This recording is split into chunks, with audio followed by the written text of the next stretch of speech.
Ibu Harum record dulu.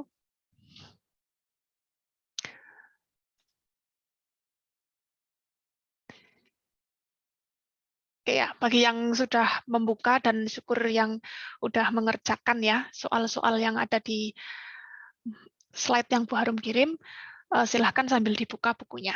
Jadi oke, di PAT kali ini, PAT kelas 8 mata pelajaran IPA semester 2, itu ada 5 bab yang kalian pelajari. 3 bab fisika yang meliputi tekanan, getaran gelombang, serta optik, dan 2 bab biologi, yaitu sistem pernapasan dan sistem ekskresi. Ya. Oke, mungkin kita langsung ke bab pertama dulu, yaitu tekanan zat. Nah, untuk tekanan zat ini, yang keluar itu ada tekanan zat padat dan Archimedes. Oke, nah ini yang pertama. Ada yang mau jawab nggak? Soal yang pertama nih, sebuah balok memiliki panjang sekian, lebar sekian ya 8 dan tinggi 3, serta berat balok itu 30 Newton. Jadi ketika balok ini memiliki gaya atau berat yang sama, yaitu 30 Newton. Nggak ada gambar. Kenapa?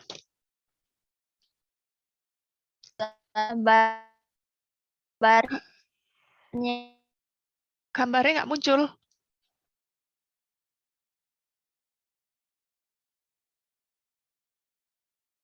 Oke, mungkin tadi yang ada kendala bisa sampaikan lewat chat ya, karena suaranya terputus. Jadi sampaikan lewat chat aja. Oke, nah ini ada 3 balok memiliki memiliki berat yang sama, namun diposisikan dengan posisi yang berbeda. Yang A demikian, B demikian, dan C demikian. Coba tentukan besar tekanan pada masing-masing posisi tersebut. Nah, jadi kalau soalnya seperti ini, kita tinggal cari menggunakan rumus tekanan ya, tekanan zat padat.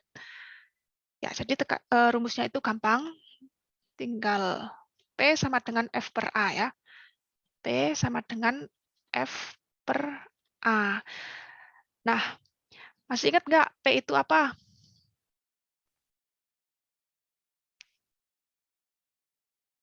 P, P apa? P ini tekanan. Ya, tekanan ya. Sedangkan F ini adalah gaya. Kalau A, tekanan. Ya, A ini adalah luas permukaan. Nah, ingat di sini F-nya itu sama nih, 30 Newton, ya kan? Nah, yang membedakan itu adalah luas permukaan. Dan ingat, luas permukaan yang dimaksud itu adalah luas permukaan yang menyentuh tanah, gitu ya. Jadi ini, kalau yang A, kalau yang B itu sekian, kalau yang C, sekian. Gitu. Nah, besok soalnya cuma menentukan mana benda posisi yang paling besar tekanannya. Berarti yang mana? Yang tekanan, yang luas permukaannya besar atau yang luas permukaannya kecil? Kalau yang tekanannya besar. Ayo. Jika tekanannya besar, maka luas permukaannya kecil apa besar? Kecil. Kecil. Oke, kalau yang luas permukaannya kecil, yang A, B, apa C? Yang B. Yang B gitu, bener. Gitu doang. Gampang ya? Bisa ya besok ya? Oke. Nah, kemudian kalau yang ini, yang soal sebelah ya, sebuah kardus yang berisi mangga mempunyai massa, oke, terletak di lantai dengan ukuran seperti pada gambar, oke. Besar tekanan kardus, sip. Nah, berarti ini luas permukaannya yang dipakai yang mana coba? Berapa kali berapa? 1 meter dikali 0,4 meter. Betul, karena yang menyentuh tanah ya. Oke, nanti dihitung aja F per A. Nah, cuman di sini F-nya kan belum ada. Nah, oke, berarti kita cari dulu F-nya, ya kan? F-nya itu sama dengan M kali G. M-nya itu 24, G-nya itu 10. Berarti F-nya itu 240. Sedangkan P itu sama dengan F per A. F-nya itu 240. F-nya itu di sini aja lah. F-nya itu 240 dan A-nya itu 0,4. Nah, ini nanti dicari berapa gitu. Gampang ya. Nah, soal yang oke, selanjutnya.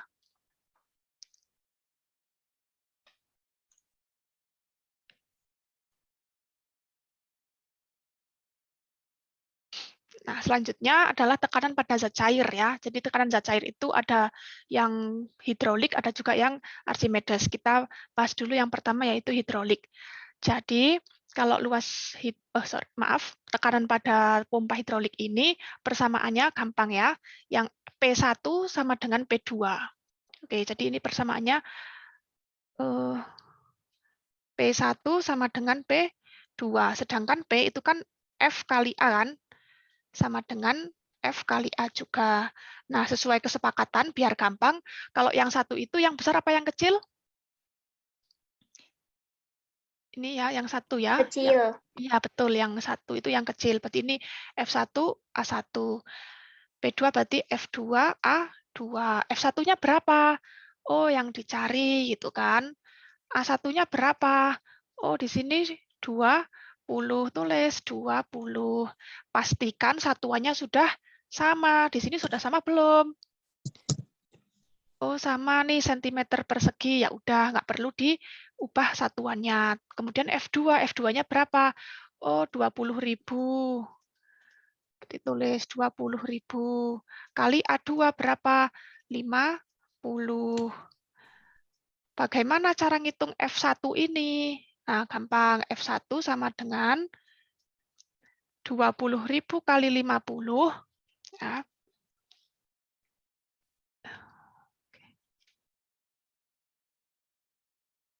20.000 dikali 50 dibagi 20. Oke, ini dapat berapa? 20.000 bagi 20. Kan dapatnya kan 10 ya. 1000 dikali 50. Nah, ini berapa hasilnya nanti dicari. Gitu. Paham ya?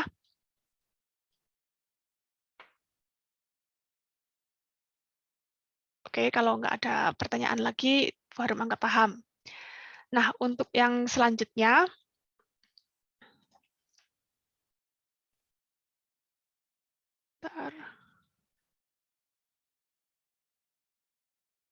ini adalah konsep tekanan pada peredaran darah manusia. Ya, jadi kalau alat yang mengukur tekanan pada peredaran darah manusia itu namanya sphygmanometer. Nih. Sphygmomanometer. Nah, jadi tekanan pada darah manusia itu muncul karena denyutan jantung ini ya. Gitu. Nanti kalau soal yang tipe seperti ini biasanya ada bacaannya. Di besok tinggal baca aja. Nah, untuk tekanan darah yang biasanya penulisannya itu seperti ini. Maaf. Nih ya, 100 misalkan misalkan ada orang yang diukur tekanan darah itu 120 per 80 gitu ya. Nah, ini yang atas ini namanya sistol, yang bawah ini namanya diastol kayak gitu. Oke, yang selanjutnya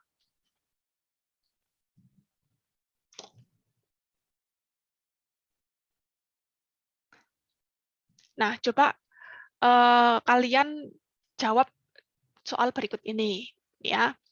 Jadi tekanan pada peredaran darah itu kan muncul karena adanya denyut jantung kan. Nah, jadi kalau kalian ingat materi semester 1 itu bilik kiri akan memompa darah ke seluruh tubuh gitu kan.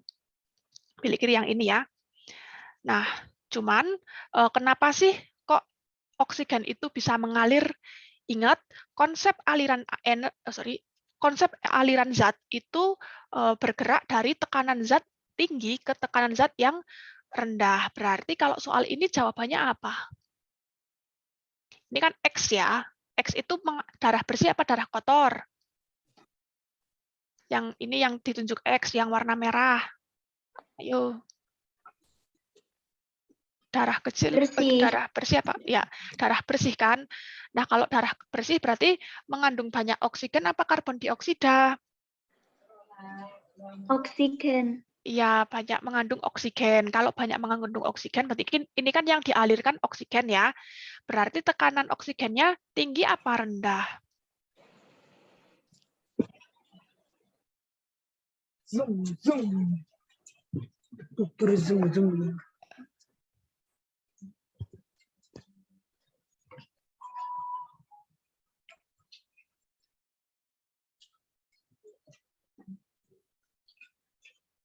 Nih, ini kan gini ya. Nih, ini kan jantung. Jantung itu kan memompa darah. Nah, yang memompa darah bersih ke seluruh tubuh itu kan si bilik kiri ini. Nah, yang dipompa itu kan darah bersih. Karena ini X kan, X itu kan darah bersih kan. Kalau darah bersih berarti dia mengandung oksigen. Nah, yang dialirkan itu kan oksigen. Nah, kalian harus ingat bahwa konsep aliran zat itu terjadi dari tekanan zat tinggi ke tekanan zat yang besar. Tekanan zat tinggi ke tekanan zat yang rendah. Nah, karena ini yang dialirkan oksigen, berarti tekanan zat oksigen itu tinggi. Kemana? Ke tekanan oksigen yang rendah. Kalau tekanan oksigennya rendah di sini artinya sama saja dengan tekanan CO2 yang tinggi gitu. Berarti ini jawabannya apa? D ya. D ini jawabannya. Kayak gitu. Kalau tadi bentuk materinya, kalau ini langsung ke contoh soal. Nah, oke, selanjutnya tekanan zat cair pada hukum Archimedes ya. Nah, jadi kalau hukum Archimedes itu gini, yang ada benda mengapung, tenggelam, kemudian melayang.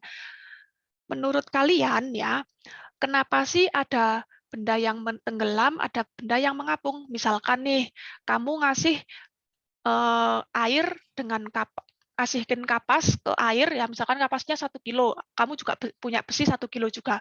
Nah, meskipun masanya sama-sama 1 kilo, kenapa kalau kapas ya atau tisu mungkin itu tetap mengapung kalau besi tenggelam? Itu kira-kira kenapa?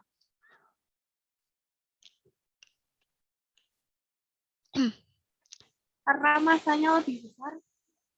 Ya, karena massa jenis lebih tepatnya ya. Jadi massa jenis besi itu jauh lebih besar daripada kapas atau mungkin tisu gitu ya.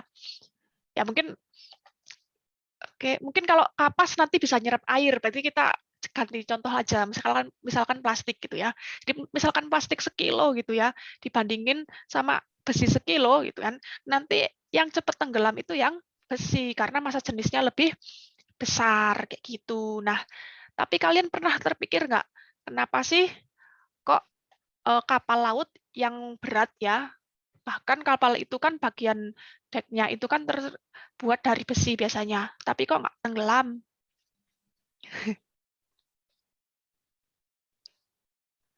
Jadi itu kalau kapal ya, kalau kapal tuh bentuknya kan gini, ini kan besi,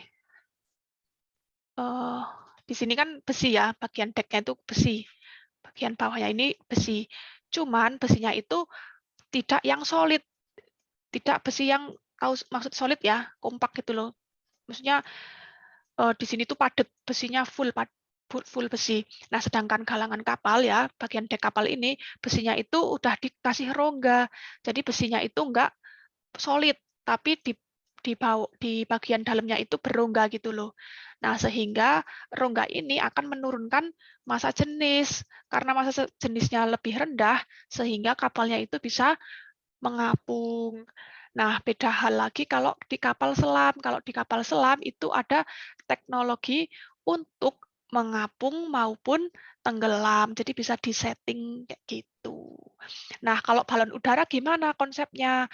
Kok awalnya plastiknya atau mungkin ini kertas gitu kan nggak bisa terbang, kok jadi bisa terbang? Nah, karena si balon udara ini diisi oleh gas-gas gitu ya, kan berongga kan, terus rongganya ini diisi oleh gas-gas gitu. Nah, begitu pula di kapal nih, kalau di mana ada rongga di situ ada gas kan. Nah, makanya dia bisa mengapung kayak gitu. Jadi besok soalnya tentang penerapan hukum Archimedes. Kenapa bisa mengapung, kenapa bisa tenggelam, kayak gitu. Enggak yang ngitung-ngitung. Gitu. Ya, jadi kalian pahami aja. Kalau tenggelam itu karena massa jenisnya lebih besar daripada air. Kalau mengapung berarti karena massa jenisnya lebih kecil daripada air. Gitu. Gampang ya. Oke, selanjutnya. Nah, ini yang tadi Bu Harum jelasin ya. Oke, selanjutnya ini. Pipa U ya. Ini enggak Bu Harum ajarkan ya kemarin, tapi besok keluar di PAT. Nah, jadi kalau ada soal seperti ini, itu rumusnya sebenarnya sama seperti di hidrolik. Jadi tekanan pada massa jenis 1 akan sama dengan tekanan pada massa jenis 2. Cuman rumusnya jadi beda lagi, yaitu Rho kali G kali H sama dengan Rho kali G kali H. Rho ini apa? Rho ini adalah massa jenis ya. Rho itu adalah massa jenis. Nah, massa jenis itu apa? Ya tadi, massa jenis itu massa dibandingkan dengan volume. Nah, di sini kan ada air, ada juga air raksa. Jadi yang membedakan itu adalah massa jenisnya. Kalau zatnya beda, maka massa jenisnya berbeda. Nah, ini kan gravitasinya kan sama, karena sama-sama di bumi, jadi gravitasinya bisa dicoret. Gitu doang. Nah, tapi biasanya yang ditanyain bukan M dan V, langsung ke massa jenis. Jadi langsung aja dicari, ini massa jenisnya berapa, terus misal kita sepakati yang satu ini yang air gitu ya, yang satu ini yang air, kemudian yang P2 ini yang air raksa.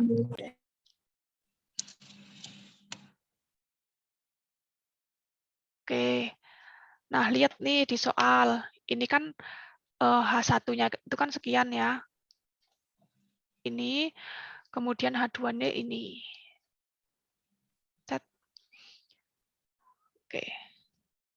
Yang ditanyakan H1. Oke. Rho kali H1 sama dengan Rho kali H2. Oke. Oh ya, ini soalnya kurang lengkap ini. Harusnya ada massa jenis dari raksa. Oke, ini besok kita bahas lagi karena ini maaf soalnya kurang lengkap ya, malah kepotong nih. Nanti baru itu apa, Bu? H itu height. Height itu ketinggian air. Height. Ya. Nanti tak cari soal yang lebih bagus lagi ini. Maaf ya, malah nggak kecek ini. Besok lagi. Tapi soal rumusnya seperti itu tadi. Nah, kemudian ini untuk tekanan yang ada di tumbuhan. Jadi kalau tadi tekanan di manusia itu yang tekanan darah ya, sekarang yang tekanan ada di tumbuhan. Jadi yang ditanyain itu agak ada semester satunya ya. Tadi yang di manusia kan peredaran darah, sekarang juga di tumbuhan nih, ada juga struktur tubuh tumbuhan ya. Jadi tumbuhan ini kan bisa menyerap air, kemudian airnya kan diedarkan ke seluruh tubuh tumbuhan kan. Nah, itu pakai apa sih? Nah, pakainya itu silem. Ingat ya namanya silem.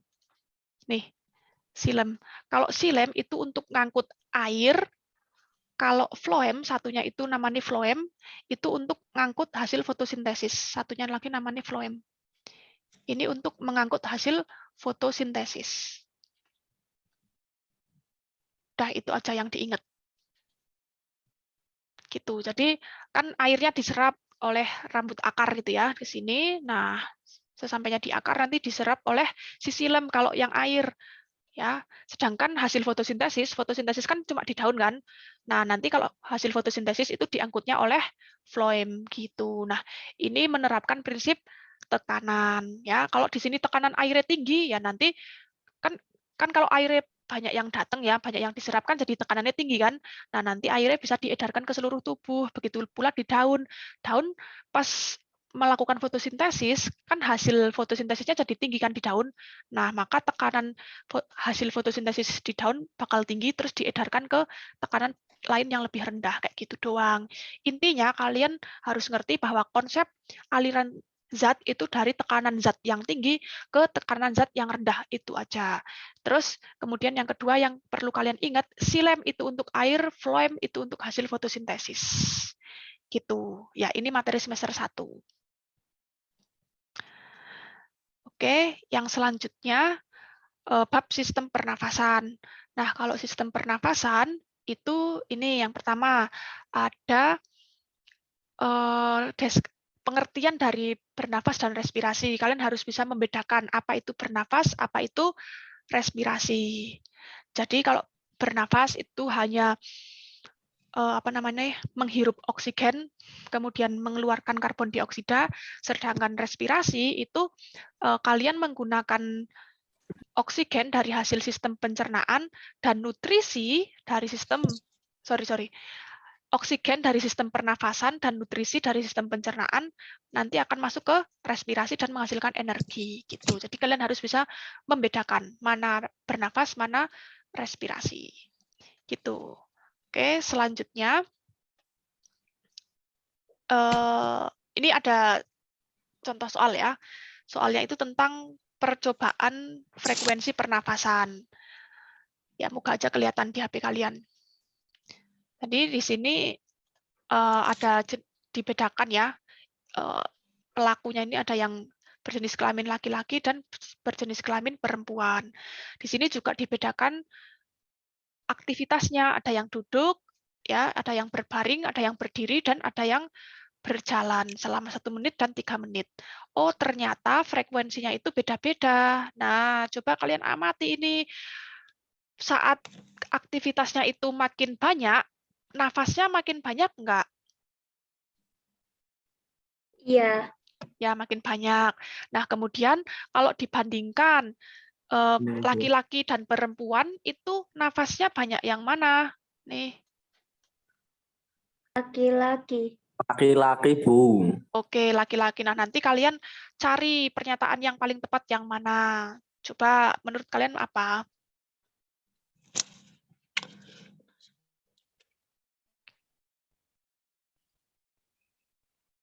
Laki-laki bernafas lebih cepat dari perempuan, benar ya.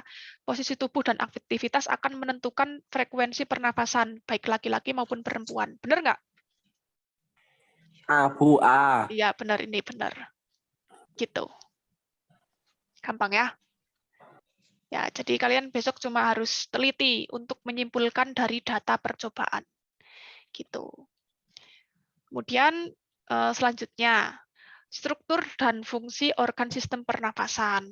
Ya, di sini kalian harus bisa menghubungkan hubungan antara struktur dan fungsi. Jadi di rongga hidung kan fungsinya untuk penyaring. Kenapa bisa menyaring? Oh, karena punya rambut-rambut. Kenapa bisa menghangatkan? Oh, karena punya lendir gitu kan. Nah, kemudian di faring kenapa bisa membentuk resonansi? Karena berupa lubang aja nih gitu kan. Kemudian di laring ada apa laring? Oh, ada pita suara dan ada epiglotis. Buat apa epiglotis? Nah, itu dipelajari benar-benar. Kemudian di trakea itu kan ada rambut-rambut kan. Rambut-rambut itu kan silia. Nah, silia itu buat apa? Ayo, buat apa silia yang ada di trakea?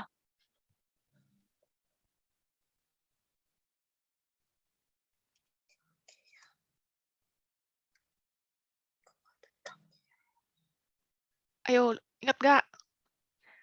Ini kan nanti ada silia di trakea, ada juga lendir di trakea. Fungsinya itu untuk menjebak kotoran. Nah, kotoran ini perlu dinaikkan kan?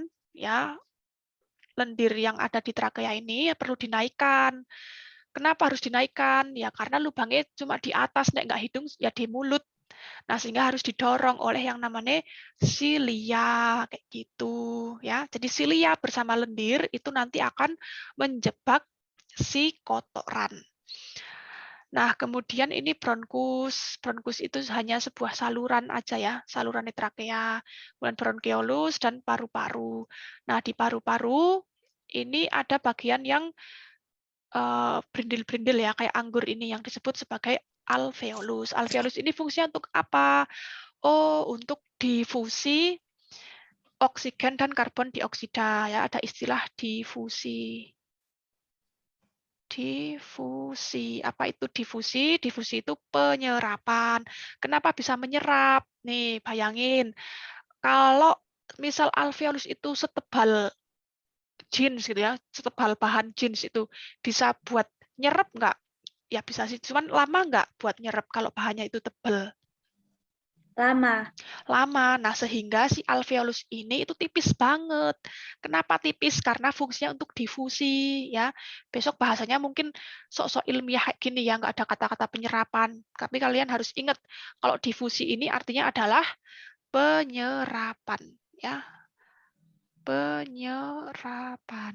Kayak gitu. Gitu ya.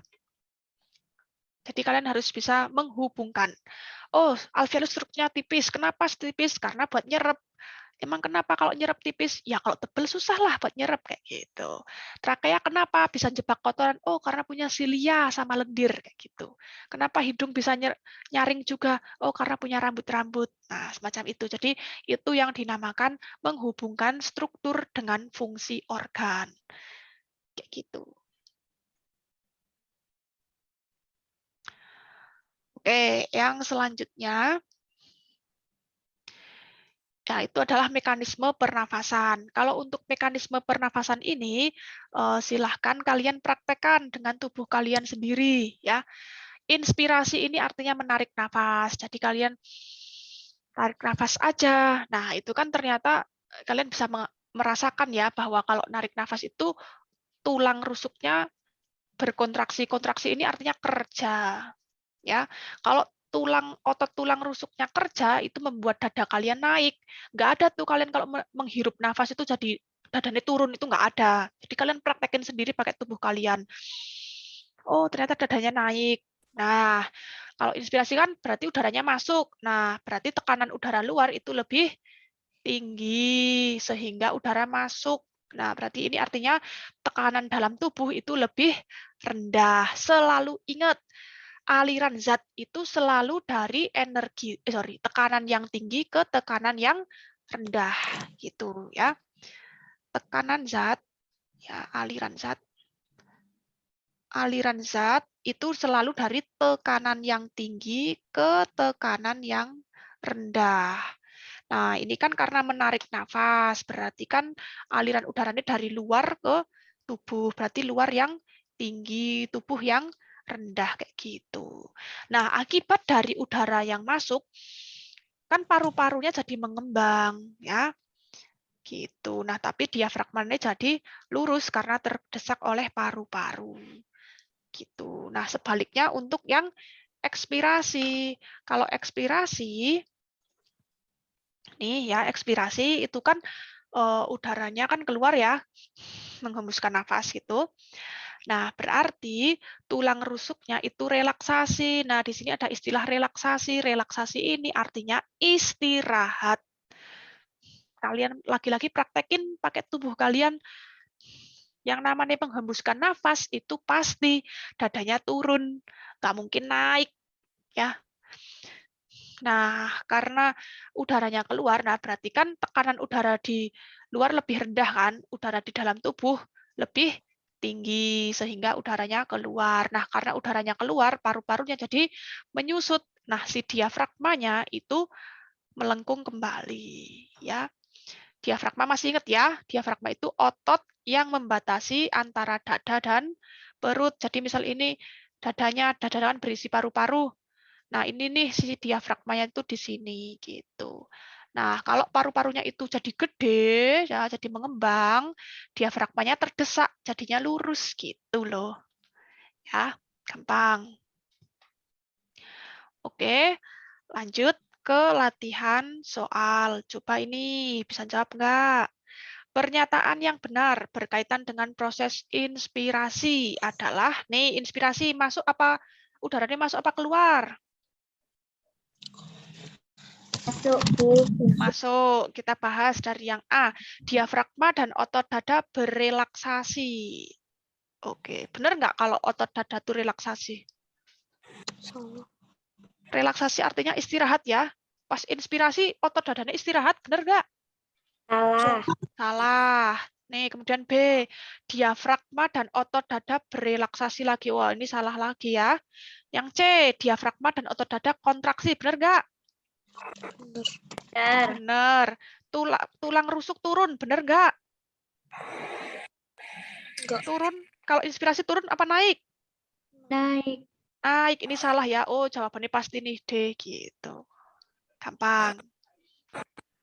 Besok kalau lihat soal yang panjang-panjang kayak gini, jangan takut duluan, jangan jiper. Baca aja dulu, pasti ada jawabannya ya. Oke, lanjut. Nih, besok juga ada percobaan juga ya. Nih, Dian sedang melakukan percobaan pernafasan manusia dengan menggunakan model sistem pernafasan seperti pada gambar. Oke, jadi ini tuh pura-puranya bikin tubuh buatan ya. Nah, tubuhnya itu botol ini sebagai tubuh. Nih, botol. Botol ini sebagai tubuh kita, kemudian ada pipa ini sebagai trakea, kemudian balon, si balon ini pura-puranya jadi paru-paru. Kemudian membran karet ini sebagai diafragma, kayak gitu. Nah, oke, pernyataan yang tepat mengenai model sistem pernafasan tersebut. Pipa Y menunjukkan alveolus, benar nggak? Pipa Y. Pipa Y itu ini. Alveolus Salah. benar nggak? Salah. Harusnya apa? Trakea. Benar, trakea. Membran karet menggambarkan otot tulang rusuk. Salah ya. Harusnya dia fragma. Kemudian C, balon menggambarkan paru-paru. Benar nggak? Benar. Oke, sip C jawabannya. Gampang ya. Gampang kan? Oke, lanjut. Nah, ini misalkan besok soalnya yang keluar malah yang di apa namanya di urean ya, yang pernafasan misalkan. Pak Randy adalah guru IPA. Oke, guru IPA kelas 8 sedang menjelaskan tentang percobaan sistem pernafasan. Skema percobaannya terlihat seperti gambar berikut. Jadi kalau yang tadi itu pakai balon, sekarang pakai pipa ya, pipa, kemudian pipanya ini dihubungkan ke air. Nah, ini jadi ini selang plastik. Kemudian ini air yang keluar ya. Kemudian ini ember berisi air. Jadi ini ember, ini botol, nanti airnya gimana gitu, coba. Setelah ditiup, terjadi perubahan skala air yang naik tampak pada kemasan air minum. Oke. Berdasarkan rangkaian percobaan di atas, organ apa sajakah yang terlibat gitu kan. Jadi ini intinya pertanyaan itu, air yang ada di ember ini kok bisa naik sampai ke botol kemasan ini gitu kan. Kenapa?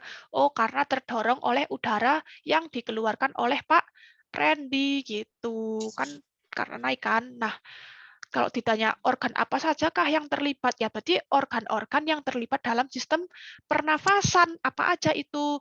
Ya ada hidung atau mulut, kemudian di sini apa? Faring gitu kan. Di sini laring, di sini trakea, bronkus, bronkeolus, alveolus gitu. Paham nggak maksudnya? Paham. Oke, paham ya? Gampang. Nah, kemudian nih ada soal tentang gangguan. Nah, di sini intinya ya mendaki gunung itu tuh kan kalau mendaki gunung berarti ke dataran yang jauh lebih tinggi ya. Kadar oksigen itu makin rendah. Tekanan parsial oksigen juga rendah.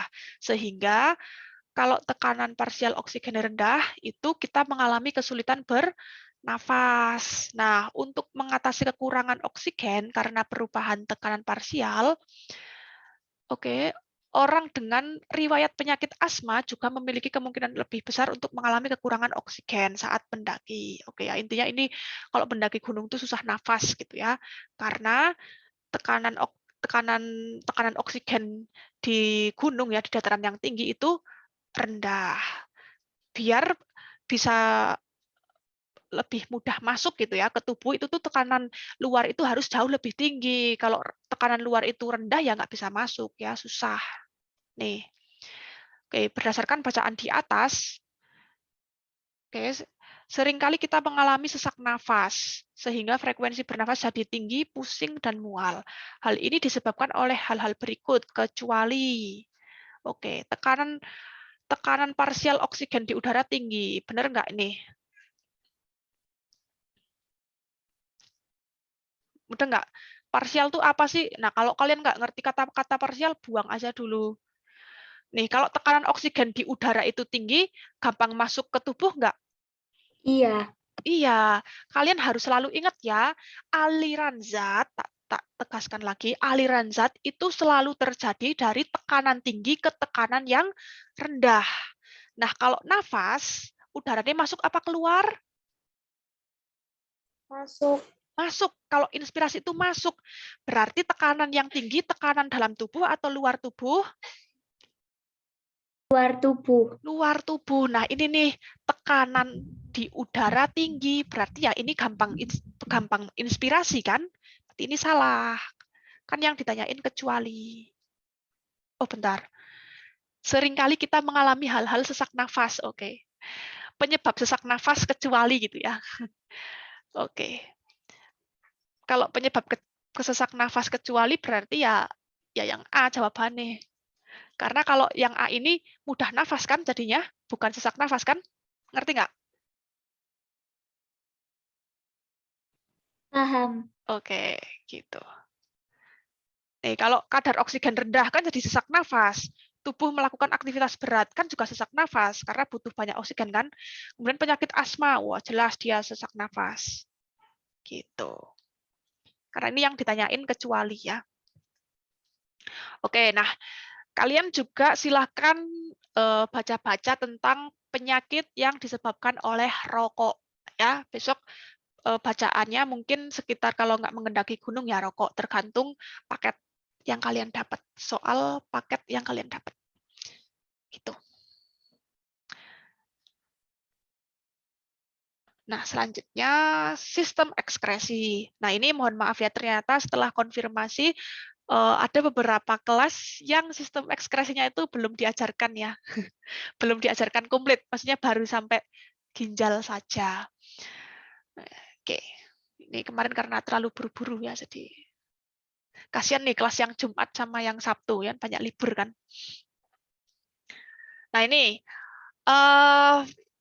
untuk sistem ekskresi, indikator pertama kalian harus ngerti fungsi organ ekskresi. Fungsi organ ekskresi.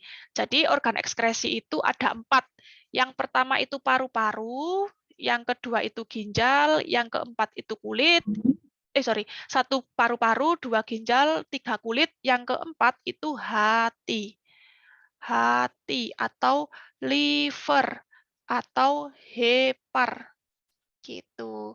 Cuman kenapa si hati atau hepar atau liver ini tidak ditulis di sini, itu karena si hati ini tidak punya saluran sendiri ya. Jadi dia numpang lewat ginjal sama lewat usus gitu.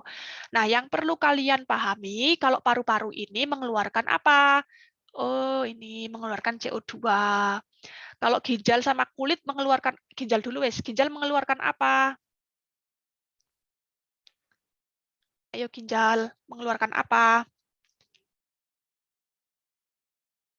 Ginjal mengeluarkan urin. Urin itu apa sih? Urin itu pipis. Pipis itu terbuat dari apa? Nah, pipis itu terbuat dari senyawa nitrogen ditambah air. Nah, senyawa nitrogen itu yang urea. Yang urea ini nanti ditambah air, jadinya pipis. Nah, urea ini yang bikin pipis kalian jadi pesing gitu ya. Nah, kalau di kulit itu mengeluarkan apa? Mengeluarkan keringat. Keringat itu terbuat dari apa sih? Dari air dan dari senyawa nitrogen juga dan juga dari garam mineral. Makanya air keringat kalian itu asin ya, karena mengandung garam nih, garam NaCl gitu. Kenapa senyawa nitrogen dan garam ini perlu dilarutkan ke air ya biar kalian nggak sakit. Bayangin kalau keringet-keringet berupa uyah atau berupa garam ya kan sakit kan? Nah, sehingga biar nggak sakit itu dilarutkan di air kayak gitu. Sama juga di pipis. Coba kalian pipis, bayangin pipis gula, pipis garam, kan sakit banget, perih kan? Nah, sehingga si garam itu dilarutkan ke air kayak gitu. Ya. Nah, yang perlu kalian ketahui produknya. Kalau paru-paru CO2, kalau ginjal itu urin, kalau kulit itu keringat. Nah, kalau hati ini apa? Ada yang tahu nggak? Hati itu produk keluarannya apa? Yang zat warna kuning itu loh, apa sih? Empedu. Bukan, kalau empedu itu yang bikin basah, yang pahit. Kalau empedu itu yang pahit. Yang warna kuning-kuning itu loh, bikin pipis dia. Pipis itu kan bikin pipis sama bikin feses atau tinja kalian itu warnanya kuning. Ayo, apa namanya? Bilirubin. Nah, pintar. Bilirubin dan biliverdin. Gitu. Nanti kita bahas, bentar. Oke, bentar dulu nih. Ke hati dulu kali ya. Nah, ke sini nih. Nah, jadi hati atau liver atau hepar sama aja ya. Nah, ini liver, hati, hepar itu sama aja. Itu kan termasuk organ ekskresi, tapi dia tidak punya organ atau saluran sendiri sehingga dia numpang nih. Ini saluran ke usus, ini saluran ke ginjal gitu. Nah, jadi pada hati itu ada mekanisme pemecahan sel darah merah. Kenapa sel darah merah itu harus dipecah? Nah, ini besok keluar nih ya, perhatikan. Kalian bisa membuka materi ini di halaman 94 bagi yang punya buku paket. Nah, jadi balik lagi ke sini, kenapa sel darah merah itu perlu dipecah? Karena sel darah merah ini umurnya pendek, hanya 120 hari. Berarti berapa bulan tuh 120 hari? Ayo, 120 hari berapa bulan?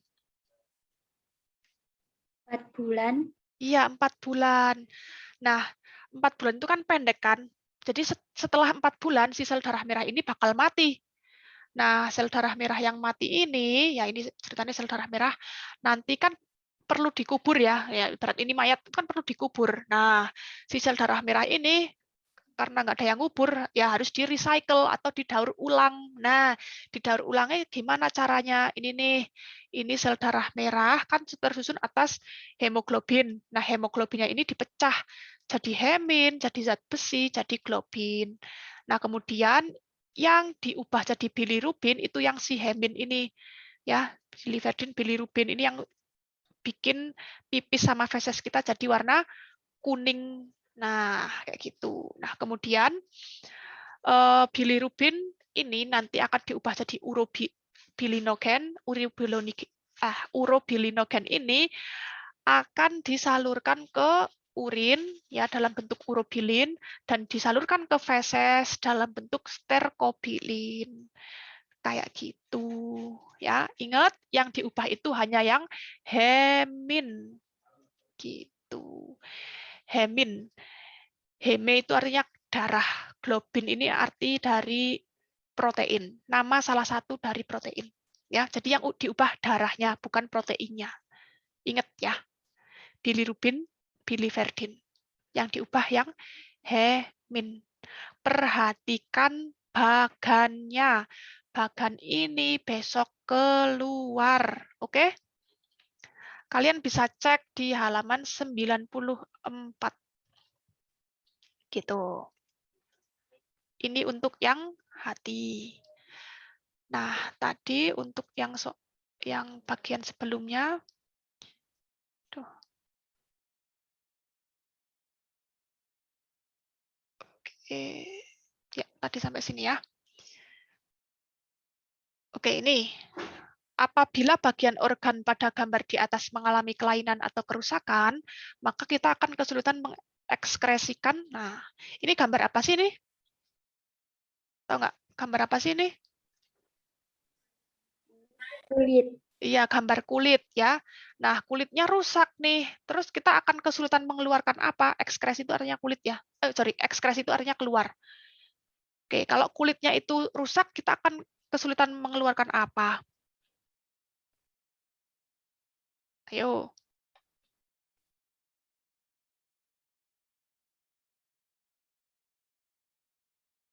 Apakah CO2? Benar nggak kalau CO2? Salah. Salah ya. CO2 ini yang dikeluarkan, yang mengeluarkan siapa? Paru-paru. Paru-paru. Kalau garam, ini yang mengeluarkan siapa? Kulit. Iya, kulit sama siapa? Kulit doang ya. Kulit dalam bentuk keringat. Ya, kalau uap air yang mengeluarkan siapa? Kalau uap air, uap loh ya, dalam bentuk uap. Yang mengeluarkan paru-paru ya. Jadi bukti kalau paru-paru itu mengeluarkan air gimana? Kalian nafas aja di depan kaca, kan ada embun-embunnya kan? Nah, berarti itu mengeluarkan air. Ini yang D pilihannya apa ya? Coba ini yang D pilihannya apa ya? Di Bu Harum nggak kelihatan.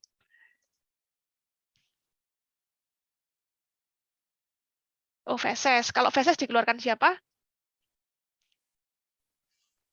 Feses dikeluarkan oleh usus. Feses itu ya, tinja. Dikeluarkan oleh usus kalau feses. Gitu. Oke, selanjutnya fungsi dari bagian ginjal ya. Kalian harus apal ini bagian-bagiannya. Ini ginjal kita tuh ada 2 buah. Kemudian ini saluran yang menghubungkan, ini namanya ureter. Kemudian di sini ada kandung kemih dan ada uretra. Nah, yang suka terbalik itu yang ureter sama uretra. Kalau ureter itu yang fungsinya itu untuk menyalurkan urin dari ginjal untuk ditampung di kandung kemih ya. Fungsi kandung kemih ini untuk menampung urin. Makanya kalian bisa menahan pipis ya, karena ada yang nampung namanya kandung kemih. Nah, kalau kalian udah nggak bisa nahan pipis lagi, baru yang ngeluarin namanya uretra ya. Yang ngeluarin itu namanya uretra. Kalau ureter cuma nyambungin ya, menyalurkan urin dari ginjal ke kandung kemih. Kayak gitu. Gampang. Gampang tapi ini suka ketuker ya. Nah, selanjutnya bagian nefron ginjal. Nah, ini ada glomerulus, kemudian ada tubulus proksimal, kemudian ada lengkung Henle, kemudian ada tubulus distal dan tubulus kolektivus. Cara ngingetinnya gampang. Yang glomerulus fungsinya itu untuk filtrasi. Filtrasi itu apa? Penyaringan. Selain itu, fungsinya reabsorpsi. Udah, ingat itu aja. Tambah kolektivus itu ada fungsi lain, yaitu untuk pengumpulan, sehingga disebut sebagai augmentasi.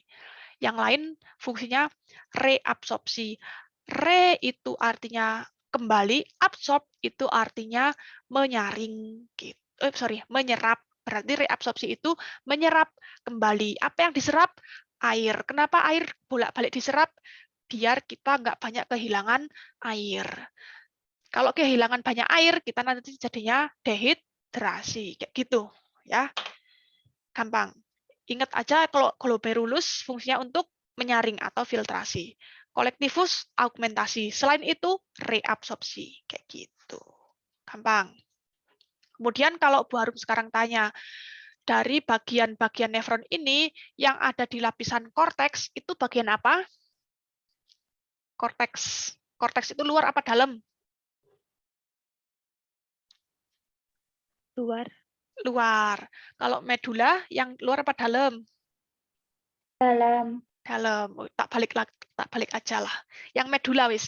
Yang medula itu bagian apa sama apa?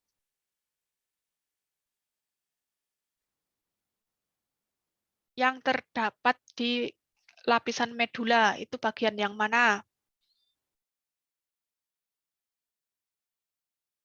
Di ibaratnya ginjal ya. Ini tuh kayak gini, dipotong gini. Yang sini itu bagian korteks ya. Kemudian ini yang tandain biru. Nah, Yang ini bagian medula. Jadi yang ada di bagian medula itu ada bagian ini kan tubulus collectivus sama ini nih si lengkung Henle. Selain itu ada di korteks.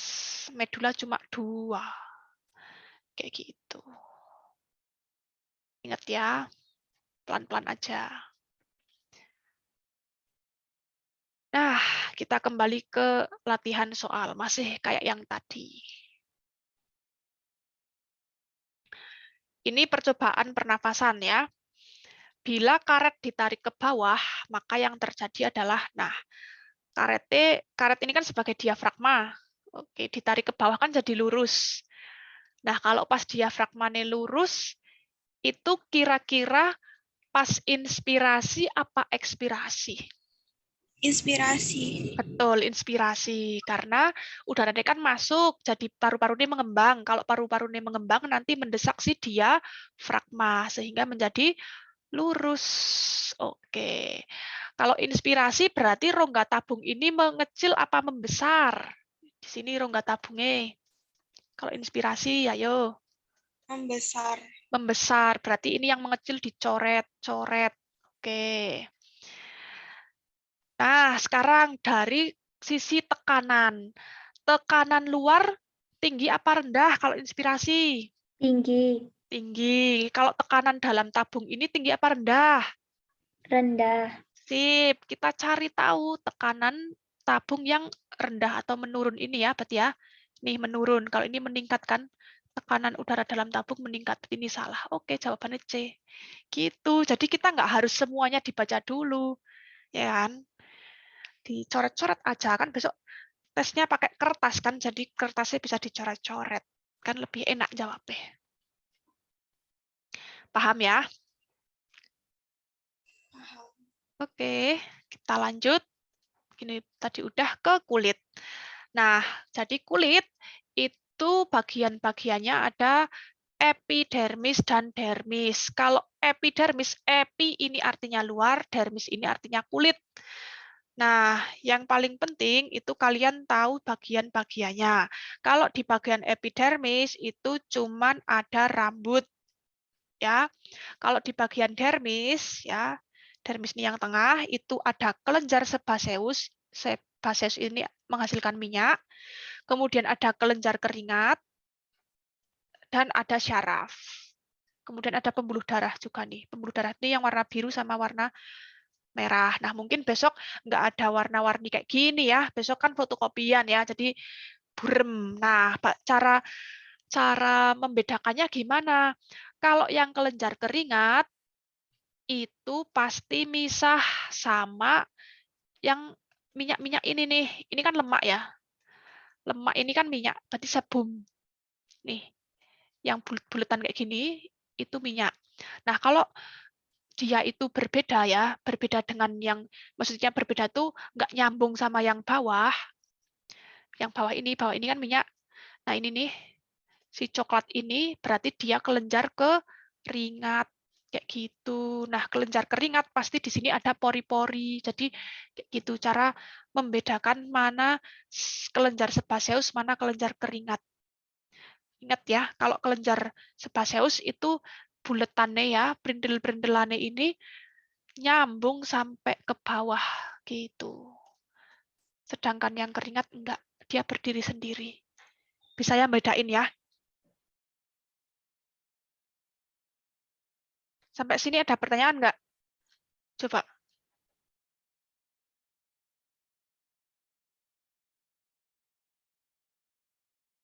Halo?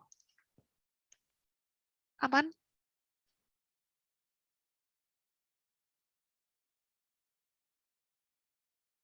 Aman, Bu. Oke. Nah, ini terakhir ya. Ini karena akunnya itu bukan akun pro, jadi jatah bisa recordnya tuh cuma sejam. Nah, ini kan udah sejam lebih semenit nih. Mungkin nanti apa namanya rekamannya agak kepotong sih. Makanya bisa dilanjut besok. Ini khusus nih yang ikut Zoom ini, mungkin ini nanti hasil recordnya kepotong ya, maaf. Yang membuat kulit ini menjadi bagian dari sistem ekskresi itu karena dia punya kelenjar keringat. Selain itu bukan ekskresi gitu ya. Oke, jadi keringat itu kan adalah produk ekskresi dan ini dimiliki kulit. Nah, si kelenjar keringat ini yang membuat kulit menjadi organ ekskresi. Paham nggak maksudnya? Paham. Oke, gitu aja. Gitu aja dulu ya hari ini ya. Karena ini maaf banget karena waktunya terbatas banget. Jadi kalau akun gratisan itu hanya bisa untuk ngerekam 1 jam aja. Nah, untuk 2 bab selanjutnya, yaitu getaran dan gelombang serta optik, itu insya Allah besok. Mungkin kalau bisa memungkinkan Zoom, ya Zoom lagi. Kalau misalkan nggak memungkinkan, Bu Harum rekaman sendiri, terus upload YouTube. Nanti linknya tak kasihkan ke grup biasa, grupnya kita. Gitu. Oke ya, mungkin cukup sekian dulu hari ini. Semoga bisa mencerahkan kalian. Bu Harum harap besok sebelum Zoom kalian pastiin udah mengerjakan soal-soalnya ya. Jadi besok lebih enak bahasnya. Itu oke, mungkin sekian dulu hari ini. Selamat belajar lagi. Bagi yang mau belajar, selamat istirahat yang mau istirahat. Sekian dari saya. Wassalamualaikum warahmatullahi wabarakatuh. Waalaikumsalam warahmatullahi wabarakatuh. Waalaikumsalam warahmatullahi wabarakatuh.